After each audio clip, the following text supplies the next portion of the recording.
ప్రజలందరికీ కూడా నా హృదయపూర్వక కృతజ్ఞతలు. ఈ రోజు ఇక్కడ చూస్తా ఉంటే ప్రజాస్పందన చాలా అద్భుతంగా ఉంది. అంటే మీరు ఎంత ఇబ్బందులు పడుతున్నారో ఈ రోజు నాకు క్లియర్ గా అర్థమవుతా ఉంది.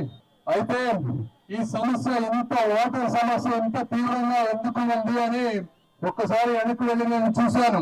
డేటా తెప్పించుకొని చూస్తే యాక్చువల్ గా 2019లో ప్రధానమంత్రి మోడీ గారు జల జీవన్ మిషన్ అనేటువంటి రూరల్ డ్రింకింగ్ వాటర్ ఫెసిలిటీ గురించి సెంట్రల్ గవర్నమెంట్ 58% నిధులు అందించింది. స్టేట్ గవర్నమెంట్ 42% కనుక నిధులు తీసుకుంటే మనకి ఎన్ని వేల కోట్లు 5 నెలల్లో వచ్చాయంటే 14,000 కోట్ల రూపాయలు. 2019లో సెంట్రల్ గవర్నమెంట్ 300 కోట్ల రూపాయలు ఇచ్చింది. అయితే ఆ సంవత్సరం స్టేట్ గవర్నమెంట్ కూడా 300 కోట్ల రూపాయలు మ్యాచ్ చేసి ఆ సంవత్సరం కరెక్ట్ గానే వేశారు. అయితే 2020లో 800 కోట్లు, 2021లో 3,500 కోట్ల రూపాయలు సెంట్రల్ గవర్నమెంట్ ఇచ్చింది. 2022లో 3,500 కోట్లు, అదే 23లో 6,500 కోట్లు, అంటే మొత్తం 1,400 కోట్ల రూపాయల డబ్బు సెంట్రల్ గవర్నమెంట్ దగ్గర ఉంటే స్టేట్ గవర్నమెంట్ 5 సంవత్సరాల్లో ఖర్చు పెట్టినటువంటి మ్యాచ్ చేసింది 2,000 కోట్ల రూపాయలు. అంటే కేంద్రం 14,000 కోట్ల రూపాయలు మనం తెచ్చుకోగలిగితే మనం ఈ ప్రాంతంలో వాటర్ సమస్య అనేది లేకుండా పూర్తిగా చేసుకోగలం. అయితే జగన్మోహన్ రెడ్డి గారు ఇవి వ్యక్తిగత ప్రయోజనాలు కాదు కాబట్టి, ఓట్లు రావు కాబట్టి దీన్ని పూర్తిగా గాలికి వదిలేశారు. అయితే ఈ స్కీమ్ ని ఉత్తరప్రదేశ్ గాని బీహార్ గాని పూర్తిగా వినియోగించి 1,000 కోట్ల రూపాయలు వాళ్ళు తీసుకువెళ్లారు. మన రాష్ట్రం ఆంధ్రప్రదేశ్ ఎన్నో ర్యాంకులో ఉందో తెలుసా మీకు? మన దేశంలో 28 రాష్ట్రాలు ఉంటే ఈ జల్ జీవన పథకాన్ని వాడుకున్న రాష్ట్రాన్ని అంకె ఎంతో తెలుసా అని అడుగుతా ఉన్నా. 5వ 10వ 15వ కాదు, చిట్ట చివరి నుంచి 27వ ర్యాంకులో ఉన్నామా అని చెప్తా ఉన్నాను. అంటే ఈ ప్రభుత్వం ఏ విధంగా ఉన్న నిధులను వాడుకోకుండా ఈ రోజు ఇంత నీటి సమస్య తీసుకొచ్చారు. మరి ఇక్కడ ఉన్నటువంటి ఎమ్మెల్యే గారిని తీసుకుంటే సుచరిత గారు, ఆమె పవర్ లేని మినిస్టర్, అవునా కాదా? పేరుకేమో హోమ్ మినిస్టర్ ఇచ్చారు. అయితే ఒక సజ్జల రామకృష్ణారెడ్డి గారి ఆదేశం లేకుండా ఒక్క కానిస్టేబుల్ పోస్టు కూడా మార్చలేనటువంటి దౌర్భాగ్యమైన స్థితిలో ఆమె ఉన్నారు. ఆమెను చూస్తే జాలి వేస్తుంది. మరి పోయిన 5 సంవత్సరాల్లో ఆమె ఒక దళితురాలు అయినప్పటికీ కూడా ఎంతో మంది దళితులపై దౌర్జన్యాలు, దమనకాండలు జరుగుతూ ఉంటే కనీసం నోరెత్తి ప్రశ్నించలేనటువంటి మంత్రులు వీరు సామాజిక న్యాయం గురించి మాట్లాడతారు. మరి వారి బంధువుల గురించి మాట్లాడితే మరి ఆమెకు తెలుసో తెలియదో గాని వాళ్ళు ఒక బందిపోట్లలాగా ఈ ప్రాంతం మొత్తాన్ని దోచుకున్నారు అని నేను తెలియజేస్తా ఉన్నాను. ఇది వాస్తవం కాదా అని మీ అందరినీ అడుగుతా ఉన్నాను. పత్తిపాడులో గెలవరని చెప్పి ఆ మనిషిని తీసుకొచ్చి ఇక్కడ నిలబెట్టారు. అదే మన శ్రావణ్ కుమార్ గారిని గురించి మీరు కంపేర్ చేయండి.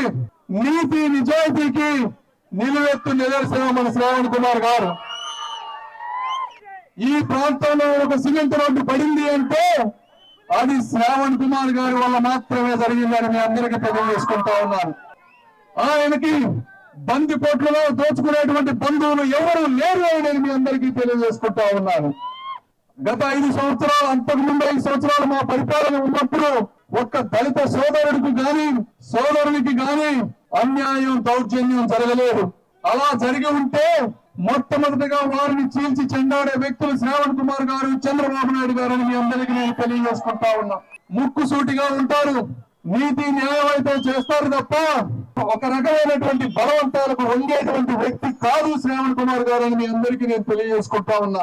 కాబట్టి మీరు ఆలోచించండి, ఎవరు నీతివంతమైన వ్యక్తో, ఎవరు మీ హక్కుల గురించి పోరాడతారో, ఎవరు మీ అభివృద్ధి గురించి మాట్లాడగలరో, ఎవరు అపాయింట్మెంట్ లేకుండా చంద్రబాబు నాయుడు గారి దగ్గరికి వెళ్ళగలరో అలాంటి వ్యక్తులను ఎన్నుకోండి.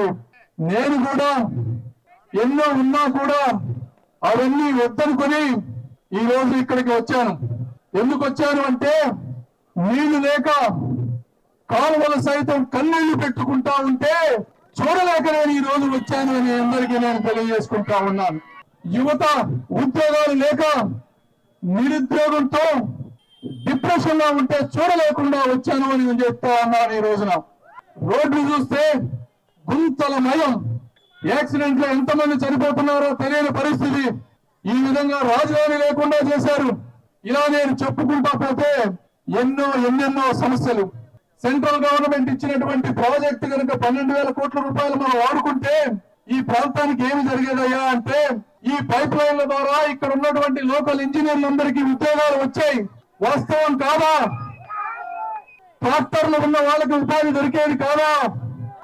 మట్టి పని చేసే వారికి, మట్టి తవ్వే వారికి ఉపాధి దొరికేదా కాదా?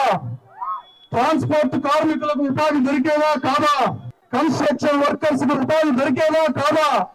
మరి ఇలాంటి నిధులను ఉండి ఒక అనుభవం లేకుండా 151 సీట్లు ఇచ్చారనేటువంటి కృతజ్ఞత లేకుండా, పరిపాలన చేత కాకుండా, ఇంట్లో నుంచి బయటకు రాకుండా, ప్రజల సమస్యలు తెలుసుకోకుండా పరిపాలన చేస్తున్నటువంటి ఒక పబ్జి ఆడుకునే ముఖ్యమంత్రికి మీరందరూ కూడా ఓట్ల రూపంలో రాజకీయ సమాధి చేయాలని నేను కోరుకుంటా ఉన్నాను. చూస్తున్నాను వీళ్ళల్లో ఆవేదన, వాళ్ళల్లో నుంచి పాపం బూతులు తిట్టేటువంటి పరిస్థితి. అయ్యా అది మన సంస్కృతి కాదు కాబట్టి మీరు మాట్లాడవద్దు అని నేను చెప్తా ఉన్నాను. కాబట్టి ఏది ఏమైనా ఈ ప్రాంతంలో మమ్మల్ని ఈ విధంగా అపూర్వ స్వాగతం పలికినందుకు మీ అందరికీ మనస్ఫూర్తి కృతజ్ఞతలు తెలుపుకుంటూ మా జీవితాన్ని మీ సేవ కోసం పరిపూర్ణంగా ఉపయోగిస్తామని, ఏ ఒక్క రూపాయి అవినీతి చేయమని, అవసరమైతే మా సొంత డబ్బు ఖర్చు పెట్టుకుంటాం తప్పించి మీ కష్టాల కన్నీళ్లను గాని, మీ చెమట బిందువులను గాని దొంగిలించము అని చెప్పి నేను మనస్ఫూర్తిగా తెలియజేసుకుంటూ సెలవు తీసుకుంటున్నాను. జై చంద్రబాబు, జై పవన్ కళ్యాణ్, జై అమరావతి, జై ఆంధ్రావళి.